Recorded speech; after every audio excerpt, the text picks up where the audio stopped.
Selamat datang di podcast Edukasi Dinas Pendidikan Kabupaten Malang. Kali ini kita kehadiran tamu Pak Eko Sulistiawan dari pengawas Dinas Pendidikan Kabupaten Malang. Selamat datang Pak Eko. Ngomong-ngomong Pak Eko ahlinya sekolah penggerak. Ahli enggak sih, cuman sedikit inilah tahulah dikit-dikit. Oh, sedikit tahu. Oke. Nanti saya mau mencari informasi Pak Eko masalah sekolah penggerak. Jadi banyak terutama di PAUD karena saya pegang PAUD, mungkin nanti ada di Mas Petri juga ada beberapa sekolah pengen masuk ke sekolah penggerak. Itu bagaimana caranya? Terus bahkan ada yang sharing ke saya itu masalah sekolah penggerak itu apa dan yang lainnya. Oke. Mungkin nanti ada saya rekap beberapa pertanyaan dari lembaga di Dinas Pendidikan Kabupaten Malang, mulai dari jenjang PAUD, SD, SMP. Mungkin langsung aja Pak Eko ya. Siap Pak Eko? Siap. Insya Allah. Untuk yang pertama, ini kebetulan kemarin Pak Eko ada WA ke saya. Jadi yang pertama itu apa sih sekolah penggerak itu? Saya sendiri mau jawab takut salah. Mungkin saya lempar langsung ke ahlinya lah, ke Pak Eko sendiri. Silakan Pak Eko. Oke, terima kasih atas kesempatannya. Saya salam dulu aja ya. Assalamualaikum warahmatullahi wabarakatuh. Waalaikumsalam. Oke, terima kasih Mas Dedi. Memang sekolah penggerak ini sesuatu yang baru, apalagi di Kabupaten Malang, ya.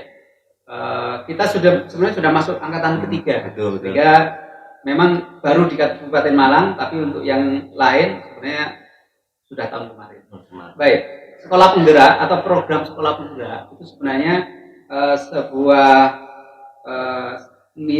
rantai ya, mata rantai dari program atau visi Menteri Pendidikan dan Kebudayaan Nadiem Makarim, yaitu Merdeka Belajar. Ada beberapa mata rantai yang lain. Kita pernah dengar istilah guru penggerak, ya, program guru penggerak. Ada juga program organisasi penggerak, ya. Ada juga program kampus merdeka. Ya. Banyak hal ya. Nah, kita di program sekolah penggerak ini adalah sebuah program yang mengkhususkan mencetak sekolah-sekolah untuk meningkatkan levelnya minimal satu level ke atas. Ya. Jadi di sana tidak mungkin sendirian, sehingga dia akan kolaborasi. Sehingga guru penggerak juga akan ikut di program sekolah penggerak. Ya. Nanti ada lagi yang lain. Intinya itu. Tujuannya apa? Tujuannya menyukseskan visi pendidikan, yaitu mencetak profil pelajar Pancasila lewat Merdeka Belajar. Gitu intinya seperti itu. Kebetulan saya pernah jadi adminnya tahun 2021 kemarin itu tentang sekolah penggerak. Mungkin di Dinas Pendidikan ada 3 orang yang jadi adminnya sekolah penggerak. Nah kebetulan saya megang di provinsi lain. Terakhir Jawa Timur itu saya jadi adminnya Kota Batu, Probolinggo, sama kota mana lagi? Terakhir di Papua malah yang sekolah penggerak. Angkatan 1 berarti. Betul, angkatan 1. Kebetulan ada surat ke sini, saya suruh jadi adminnya, operatornya. Oke. Jadi selama 10 hari. Iya, betul. Nah, terus untuk keuntungannya sendiri, misalkan sekolah itu mengikuti sekolah penggerak itu apa keuntungannya? Ini pertanyaannya pendek tapi jawabannya panjang. Jadi begini, 3 hari yang lalu ada pengawas SD yang WA saya, agak panjang WA-nya itu. Intinya, Pak, ngapain kita itu sekolah swasta ya, sekolah swasta, ngapain harus berdarah-darah ikut sekolah penggerak gitu ya.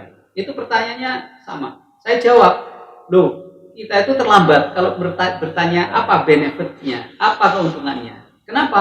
Di lokasi atau di provinsi lain itu justru trennya yang mengikuti program sekolah penggerak rata-rata swasta. Kenapa kok swasta? Kenapa kok bukan negeri? Karena swasta ini kalau bahasa yang keren sekarang itu bukan comfort zone, bukan zona nyaman. Sehingga mereka akan fight untuk mendapatkan benefit. Apa saja benefitnya? Satu, bos kinerja. Betul. Kalau sekolahnya gede negeri itu sudah comfort zone, akan sulit kepala sekolah ikut. Ya. Kecuali di push ya oleh dinas pendidikan, ayo harus ikut. Ya. Tapi kalau swasta dia akan dengan sangat semangat mengikuti. Kenapa? Karena satu, dia dapat bos kinerja. Yang kedua, mempercepat digitalisasi di sekolah tersebut. Akan banyak bantuan dari pemerintah nantinya ya. Terus yang ketiga yang lebih penting adalah meningkatkan kualitas sumber daya sekolah ya, sehingga endingnya adalah akan membuat sekolah ini punya bargaining position di masyarakat. Nah, itu sehingga saya banyak beberapa kali itu mengasesmen teman-teman yang swasta. Yang kedua, ini juga temuan ya. Justru jenjang PAUD itu banyak yang ikut. Wah, luar biasa. Bunda-bunda PAUD itu memang mereka perempuan, tapi sejatinya perempuan itu energinya berlipat-lipat kali, termasuk semangat. Bahkan ke saya Pak, banyak yang ini. Pak Dede, saya pengen ikut sekolah penggerak. Nah, kan salah satu syaratnya sekolah penggerak itu kepala sekolahnya wajib definitif. Betul. Kemarin banyak WA ke saya. Jadi pengen sekolahnya, lembaganya yang beliaunya pengen menjadi sekolah penggerak. Kemarin banyak pengen ikut. Ya itulah benefitnya banyak ya. Intinya itu akan didukung oleh pemerintah pusat dan daerah dalam meningkatkan bargaining position sekolah sebenarnya. Kan banyak yang keliru teman-teman atau di lembaga antara sekolah penggerak sama guru penggerak. Nah itu perbedaannya dari mana atau dari segi mana perbedaannya? Oke. Jadi yang pertama, kalau program guru penggerak, kebetulan saya juga jadi asesor di dua program guru penggerak dan juga sekolah penggerak. Kalau guru penggerak itu fokus mengupgrade kapabilitas gurunya ya. Gurunya bahkan dengan bukan sedikit tapi sudah radikal banget ini, calon kepala sekolah wajib lulusan program guru penggerak. Nah, itu banyak sekarang jadi masalah itu. Jadi ini memang tujuannya mengupgrade sumber daya untuk apa? Menjadi calon-calon pemimpin pembelajaran di sana. Termasuk nanti endingnya adalah kepala sekolah, pengawas, semuanya wajib mengikuti dari program guru penggerak. Jadi fokus ke peningkatan kompetensi guru. Ya. Yang kedua, program sekolah penggerak ini berbeda. Nah, tapi di program sekolah penggerak ini membutuhkan support dari guru-guru penggerak. Contoh, misalnya sekolah A gitu ya. Sekolah A punya berapa guru penggerak? 3 orang.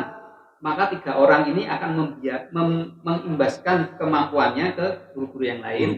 Ya. Itu bisa di luar sekolah itu Pak atau per kecamatan? Nah, kalau untuk program sekolah penggerak tidak, di satu sekolah itu. Dipimpin oleh seorang kepala sekolah penggerak. Kepala sekolah penggerak memimpin 3 orang guru penggerak, mengimbaskan ke yang lain yang belum menjadi guru penggerak ya. Terus ada pengawasan dari pengawas dan juga ada namanya pelatih ahli. Nah, nanti saya juga akan melakukan assessment terhadap calon pelatih ahli. Pelatih ahli itu adalah orang yang ditunjuk oleh pemerintah pusat. Kami assess gitu ya, kami uji, dan kalau sudah lolos itu akan membina 4-5 sekolah penggerak nantinya. Jadi namanya komite pembelajaran. Nah, komite pembelajaran inilah yang kalau bahasa Jawanya Tawas Candra Jumuko ya. Jadi tempat untuk sekolah-sekolah penggerak ini mengupgrade kapasitasnya. Boleh diulangi Pak tadi bahasa Jawanya apa? Tawas Candra Jumuko ya. Tempat di mana si Gatot Koco itu mendapatkan kesaktiannya gitu. Kayak gini Pak. Saya bahasa Jawa kurang ngerti Pak. Soalnya saya Sunda Pak. Oh gitu ya. Gampang kalau mau bisa bahasa Jawa itu. Cari istri orang Jawa, dipaksa untuk bisa. Ya saya sudah berapa tahun di Jawa Timur, tapi tetap ada beberapa bahasa yang masih belum mengerti. Apalagi mungkin bahasa lemesnya. Oh gitu ya. Ya itu bagian dari pewayangan. Saya suka lakon-lakon pewayangan. Terus untuk ininya Pak, peran pemerintah pusat dan pemerintah daerah itu dalam sekolah penggerak itu perannya seperti apa? Oke, menarik. Ini saya jawabnya dari kasus di Kabupaten Malang. Kenapa Kabupaten Malang baru angkatan 3? Okay. Kota Batu itu angkatan Okay, pertama. Tahun kemarin ya kan? Kota Batu ikut. Kota Batu angkatan pertama, Kabupaten Malang dan juga Kota Malang ini angkatan ketiga. Okay. Nah, kenapa? Ini ada hubungan namanya MOU. Kerjasama antara pusat dan daerah. Di mana MOU itu mewajibkan pemerintah daerah mensupport termasuk pendanaan. Oke, sehingga otomatis program sekolah penggerak ini masuk dalam RAPBD, termasuk RAPBD-nya kabupaten. Itu yang menyebabkan kita sedikit terlambat ya, karena MOU ini perlu matang banget. Berikutnya supportnya apa dari pemerintah pusat ya? Ada istilah disebut dengan pembinaan secara asimetris ya. Supportnya asimetris tidak sama. Tidak sama itu tergantung. Kalau daerahnya di Jakarta gitu, pemerintah pusat tidak banyak mensupport ini program sekolah penggerak. Kenapa? Dari APBD-nya kuat gitu kan. Nah, kalau di daerah yang lebih ini PAD-nya lebih rendah, maka supportnya akan lebih besar dari pemerintah pusat. Itu dari namanya bos kinerja. Bonus kinerja nanti tidak ada lagi seperti tahun-tahun kemarin, enggak. Tapi sekarang bosnya cuma ada bos reguler dari pemerintah pusat ditambah bos kinerja, ini khusus sekolah penggerak.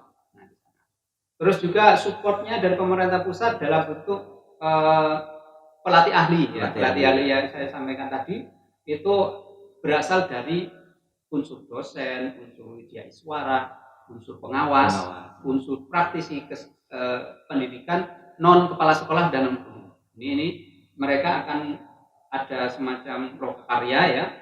Kita pilih dulu, setelah terpilih akan bertugas untuk membina ya 4 sampai 5 sekolah penggerak.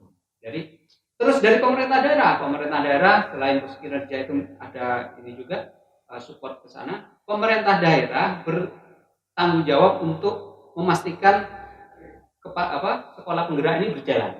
Ya, jangan sampai terputus ini. Iya, betul. Ini harus, makanya hubungannya apa? Kepala sekolah ini akan ada MOU 3 tahun ke depan.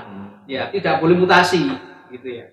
Kalau yang sekolah negeri gampang diikatnya, pemerintah akan mengikat, udah tidak boleh mutasi selama 3 tahun menyelesaikan program. Kalau swasta harus ada kerelaan dari yayasan untuk mempertahankan kepala sekolah ini tidak diganti selama 3 tahun ke depan.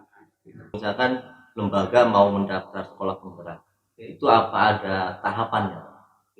Jadi istilahnya sekolah mau kuasain, misalkan mau menjadi sekolah penggerak, tahapannya apa saja? Oke, yang pertama tahapannya itu sebelum ke tahapan yang mendaftar sekolah penggerak itu adalah kepala sekolah yang definitif. Oke. Misalnya sebuah sekolah mau mendaftarkan diri sebagai sekolah penggerak, maka yang dipakai adalah akun SIM PKB kepala sekolah. Ya. Nah, itu ada syaratnya, harus minimal maksimal 56 tahun, harus definitif, macam-macam. Nah, yang kedua, setelah kepala sekolah tersebut yang mendaftar, akan ada tahapannya. Tahapannya secara umum ada 2. Tahap yang pertama yaitu administrasi dan esai. Ini satu kegiatan. Kalau di sekarang program sekolah penggerak angkatan 3 ini maksimal tanggal 28 Februari Senin depan ini ya. Itu tahapan pertama. Apa yang disebut dengan administrasi? Itu tahapan mengisi ya seperti Google Form, mengisi data identitas, termasuk di sana adalah daftar riwayat hidup. Nah, jadi begini, asesor itu sebelum melihat siapa dia, pasti akan membaca CV atau kurikulum vitae-nya kan. Jadi dia ini ngajarnya tahun berapa sih? Diangkat kepala sekolah kapan sih? Nah, dia kepala sekolahnya punya pengalaman apa saja, itu ada di sana. Nah, kalau ingin performnya bagus, maka diisi semaksimal mungkin. Bahkan untuk hal-hal yang dianggap remeh, tapi itu mendukung kepemimpinannya, isi aja. Saya tadi itu dimintai bidang PAUD Mas juga gitu. Isilah sesuatu yang menyebabkan Anda memiliki nilai plus. Misalnya untuk hal-hal yang tidak berhubungan dengan sekolah, donor darah. Menginisiasi adanya donor darah. Sebelumnya nggak ada, terus diadakan. Itu hal yang positif meskipun tidak ada hubungannya dengan sekolah gitu ya, nggak apa-apa. Itu tahap 1 ya. Setelah tahap 1, esai itu sebenarnya seorang kandidat atau calon kepala sekolah penggerak itu disuruh menuliskan pengalaman terbaik ya. Iya, contoh pengalamannya apakah Bapak atau Ibu punya pengalaman mengembangkan sekolah menjadi hal yang lebih inovatif? Nah, itu bicara tentang program. Yang saya kasih contoh tadi itu ada contoh sekolah SD biasa, cuman punya program yang menarik. Ada program one day one read, ya bahasanya one day one read, sehari baca satu tulisan, entah itu buku atau pokoknya tulisan. Itu luar biasa itu, hal yang inovatif gitu ya. Contoh banyak, yang banyak ini terus terang PAUD itu macam-macam kegiatannya. Itu saya apresiasi. Itu esai. Termasuk juga esai tentang misalnya menurut Anda pengalaman terburuk atau terjelek yang Anda pernah rasakan sebagai kepala sekolah itu apa? Silakan tulis. Nah, itu. Kalau tulisannya biasa, saya jadi kepala sekolah tidak ada hal yang semuanya bisa spesial. Dia itu ordinary banget lah ya. Tapi kalau ada, saya pernah misalnya ini kasus di PAUD ya, ini di Pangandaran namanya, nggak tahu di kabupaten apa itu Pak? Rumah saya di situ. Pangandaran di pinggir pantai kan? Nah itu ada satu PAUD itu diawali dari kelompok bermain. Saya mendirikan kelompok bermain gratis di daerah nelayan. Itu kepala sekolahnya itu sebenarnya saat dia mendirikan itu masih menjabat sebagai satpam di perusahaan yang berhubungan dengan ikan di sana. Saya tidak tahu ya perusahaan. Jadi kenapa Ibu melakukan? Saya terdorong lihat anak-anak kecil kok enggak ada yang ngajarin, enggak ada sekolah, maunya buat TK tapi sulit. Dia buat kelompok bermain. Istilahnya apa ya? Kober ya. Kelompok bermain ya. Dia buat kelompok bermain. Setelah 2-3 tahun baru bisa mendirikan TK. Nah, hebatnya Ibu ini ketika sudah ada TK dia resign. Sudah saya fokus jadi guru ngurusin TK. Dia lepas dari pekerjaan utamanya sebagai satpam meskipun perempuan ya. Terus dia memang orangnya aktif ya. Sampai pada titik intinya itu dia bisa mendapatkan akses dibantu oleh desa dalam bentuk ADD, anggaran dana desa. Wow, luar biasa. Berapa Bu anggarannya? Saya dibantu 50 juta Pak. Terus dibangun di mana? Nah itu saya tidak punya rumah yang cukup gitu, cuman punya tanahnya orang tua saya pakai.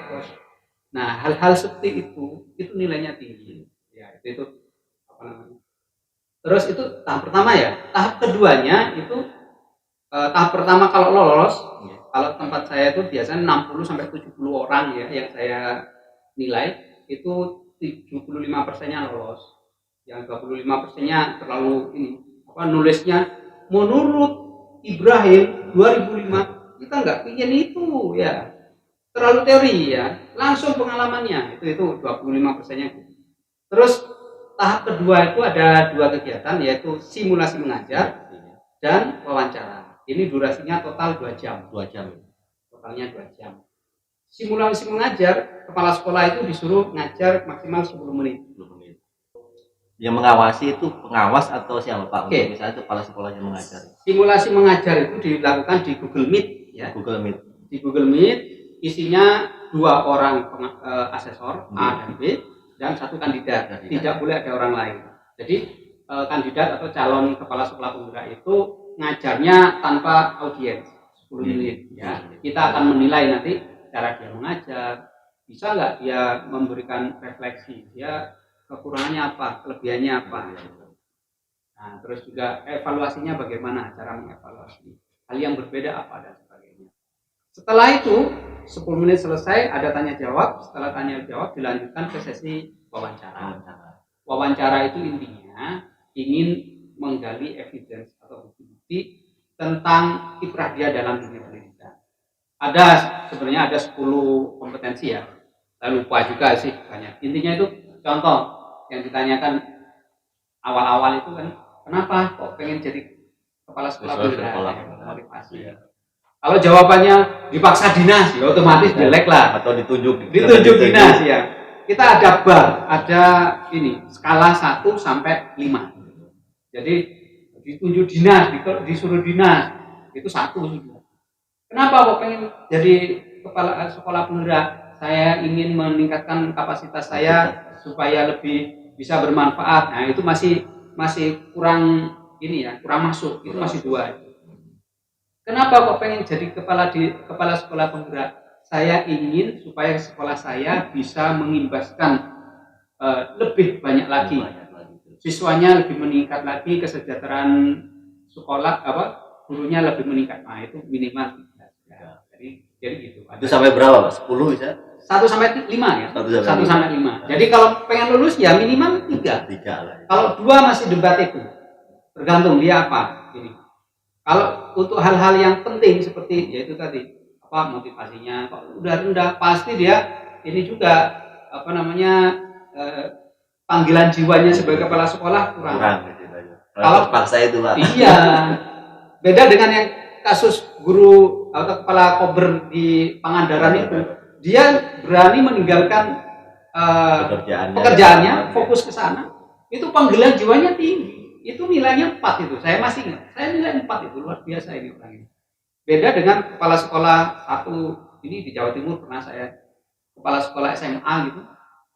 Dia santai, dia jawabnya. Apa tujuan? Ya ini Pak, saya udah mau pensiun. Jadi saya ingin meninggalkan hal yang baik saja. Waduh, itu motivasinya kurang. Iya bener sih, usianya udah 55. Bentar lagi saya pensiun. Saya pengen meninggalkan hal yang baik. Ya enggak itulah. Jadi seolah-olah nggak ada panggilannya nggak dalam jiwanya sendiri gitu. Banyak.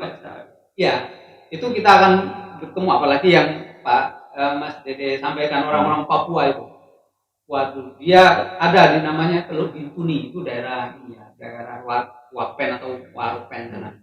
Dia menuju sekolahnya saja itu butuh waktu 1 minggu. 1 minggu. Gimana maksudnya 1 minggu, Pak? Saya naik pesawat yang isinya cuma belasan orang itu ya. Itu sekali bayar 1,5 juta itu.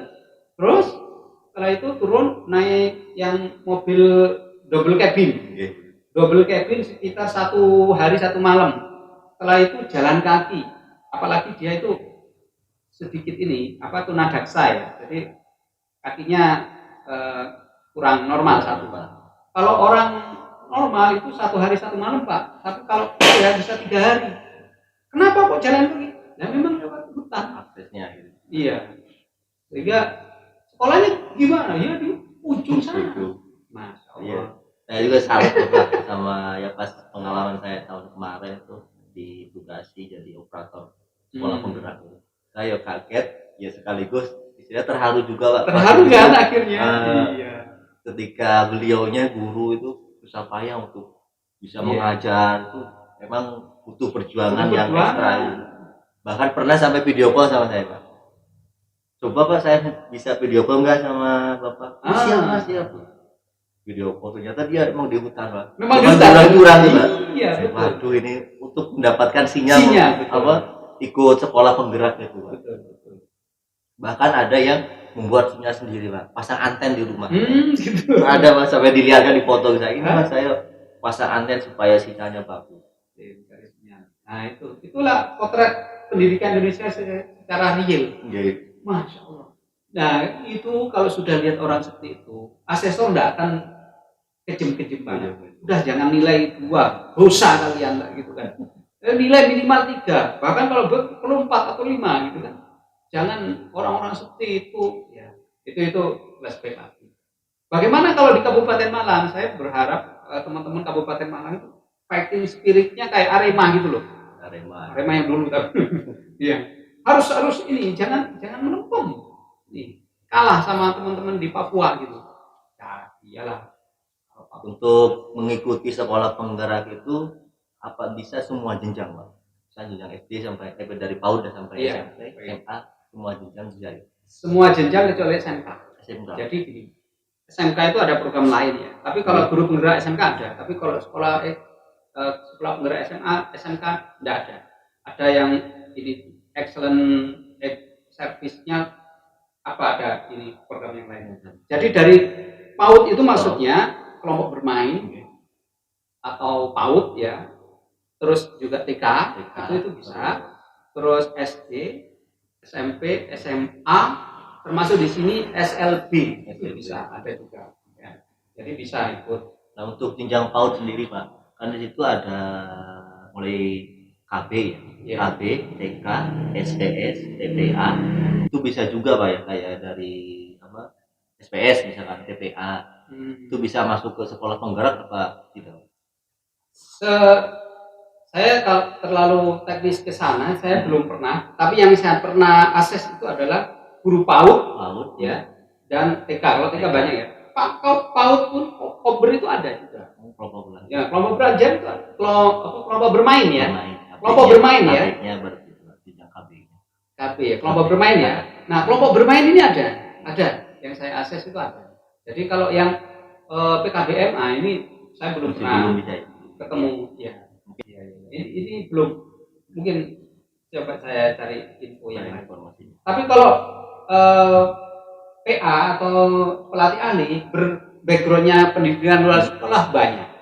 Ya, saya beberapa kali mengakses itu dari pendidikan luar sekolah. Ada apa namanya dosen pendidikan luar biasa, dosen tim PAUD gitu banyak juga. Tapi kalau untuk sekolah penggerak yang asal dari pendidikan luar sekolah itu belum ini berarti kemungkinan dari jenjang mulai jenjang KB, TK sampai SMA ya bisa mengikuti sekolah penggerak. Terus untuk tips-tipsnya supaya lolos tahapan sekolah penggerak itu apa Pak? Bisa dikasih bocoran mungkin nanti ibu-ibu kepala sekolah yang menonton ini, oh ini tipsnya dari Pak Eko, ini supaya lolos. Sebenarnya sudah saya jelaskan sepintas tadi ya. Yang pertama tahap 1 itu administrasi dan esai. Kalau administrasi isi kurikulum vitae atau daftar riwayat hidup selengkap mungkin. Ya, pernah jadi relawan, pernah mengikuti pelatihan ini gitu, ikuti ditulis semua. Yang kedua kalau untuk esai itu saya sering sampaikan juga bahwa esai isi dengan kata-kata yang konkret ya. Konkret itu bukan membuat narasi, bukan. Jadi pengalaman pribadi itu yang ditulis. Jangan ditulis apa motivasi Anda menjadi kepala sekolah, untuk mendaftar menjadi kepala sekolah penggerak. Saya akan meningkatkan, jangan akan. Kira-kira saya memiliki kemampuan, jangan kira-kira gitu. Kira-kira kan yang konkret belum gitu. Pasti itu Pak. Iya. Jangan membuat narasi-narasi yang justru itu ini gimana sih orang ini ya gitu ya. Jadi pengalaman paling buruk Anda menjadi seorang kepala sekolah apa? Saya akan memprioritaskan kepentingan sekolah. Bukan akan, tulis pengalaman Anda gitu. Itu termasuk juga di wawancara juga gitu. Kalau wawancara, jadi sedikit ini ya. Kalau wawancara itu, kalau asesornya berasal dari guru atau kepala sekolah atau pengawas, enak.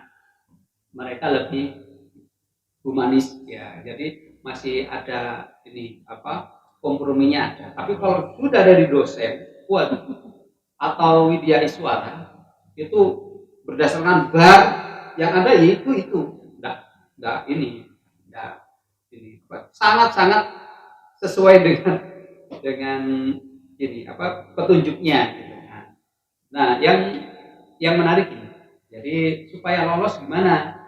Wawancaranya itu kalau sudah wawancara ya, atau simulasi mengajar dulu. Simulasi mengajar lakukan santai, terus jangan ngomong ini. Kalau mengajar meskipun tidak ada siswa, tapi kontak mata itu ke siswa gitu. Seolah-olah bayangannya ada siswanya gitu. Jangan di pakai laptop misalnya. Ini laptop aja, jangan lihat siswa. Kontak mata itu penting. Ya. Terus yang kedua, biasakan diskusi. Jadi mengajarnya itu jangan monoton dari guru sebagai satu-satunya sumber belajar. Enggak zaman gitu. Buat diskusi kelompok model apapun silakan. Ya. Kalau memungkinkan sampai presentasi, meskipun itu imajiner ya. Maksudnya imajiner itu seolah-olah ada presentasi. Gitu. Jadi benar-benar student center, berpusat pada siswa, bukan pada guru gitu. Itu meskipun 10 menit. Terus pertanyaan-pertanyaannya juga jawab dengan apa adanya, jangan apa kelebihan kekurangan. Kekurangannya waktunya kurang banyak. Nah, itu bukan jawaban itu menyelesaikan masalah tanpa solusi. Jadi dia mengalihkan itu sebenarnya. Kekurangan saya kurang bisa membagi waktu. Oke lah, itu bisa dimasuk. Yang lebih tepat, kekurangan saya karena audiennya tidak ada, saya agak grogi. Itu malah bagus. Itu menunjukkan dia bisa refleksi. Ya, jadi orang itu mengakui dia itu berbuat salah, itu harus diapresiasi. Saya grogi dilihat ini, itu nggak apa-apa. Itu refleksi ya. Itu yang kita nilai. Jadi kemampuan orang merefleksi diri ya, adanya feedback. Oh iya, saya kurangnya gini. Terus solusi untuk mengatasi kekurangan apa? Nah, kalau di pembelajaran yang sesungguhnya, saya akan memperbanyak media supaya nggak grogi. Contohnya seperti itu. Penilaian. Ya. Kalau wawancara intinya itu jangan pakai frase saya akan, kira-kira, itu dilarang jauh ya. Bukan kayak bahasa apa ya? Belum tentu lah itu. Iya, belum tentu. Terus jawab dengan jawaban yang memang real telah dilakukan. Asesor itu bisa melihat dia itu ngomongnya bohong atau enggak. Bisa. Jadi kita ada stepnya. Pada endingnya ini ada signifikan enggak yang diomongkan pertama dengan terakhir. Itu bisa. Kita bisa menjebak dalam tanda petik, bisa seperti itu. Sehingga jawab, kalau dia benar-benar melakukan pasti bisa jawab, mengalir kan ya. Jangan seolah-olah saya meningkatkan kualitasnya dengan cara ini. Ketika ditambahkan pertanyaan lagi dia nggak bisa jawab akhirnya. Jadi jawab dengan apa yang sudah dilakukan, bukan diangan-angan, bukan yang akan dilakukan. Jadi bayangkan. Ya, jawab santai aja sebenarnya. Kalau dia benar-benar sudah melakukan, pasti dia bisa ini. Terus satu lagi, jadi kemampuan kolaborasi itu penting. Jadi banyak juga. Dan lagi-lagi saya apresiasi guru PAUD itu, Bunda PAUD itu untuk meningkatkan kompetensi ininya, guru-gurunya, atau juga meningkatkan kualitas sekolahnya. Dia sering kerjasama. Kemampuan kerjasama itu nilainya tinggi. Pasti kalau Bunda PAUD ditanya apa kerjasama dengan siapa yang terakhir Anda lakukan, pasti jawabnya puskesmas, jawab Himpaudi, atau juga bahkan ada yang kepolisian, polisi sahabat anak. Ini sudah dilakukan. Coba ke SMP dengan puskesmas apa ya, belum tentu kan. Dengan polisi apa ya. Nah, keunggulannya guru PAUD itu. Terus yang betul bagaimana dengan siapapun ya. Jadi misalnya SMP kerjasama kan tidak harus dengan yang formal seperti itu. Di mana itu ada di Magelang. Di Magelang itu SMP Muhammadiyah Plus namanya. Jadi dia itu kerjasamanya dengan wali murid. Caranya gimana? Wali murid yang profesinya pedagang dia undang. Nah itu kan luar biasa itu. Enggak. Masa sih orang wali murid ini disuruh bayar kan enggak kan? Orang wali murid yang sebagai tentara dia undang. Ini anak-anak ini bentuk kerjasama yang konstruktif ya. Itu biasakan kerjanya teamwork ya. Diberdayakan atau ini jawabannya itu lebih ke teamwork. Jangan one man show, jangan. Kalau one man show itu enggak kurang baik lah. Bahkan dari aplikasi Dapodik juga Pak sebetulnya ada. Jadi sekolah tersebut kerjasama sama instansi mana. Bahkan ada yang di luar instansi itu ada di omnya sekolah di aplikasi Dapodik. Di aplikasi ada itu. Iya. Dari PAUD sendiri yang tadi sama Pak Eko itu ada dari Puskesmas, terus ada lagi dari mungkin dari instansi kepolisian atau TNI itu. Iya.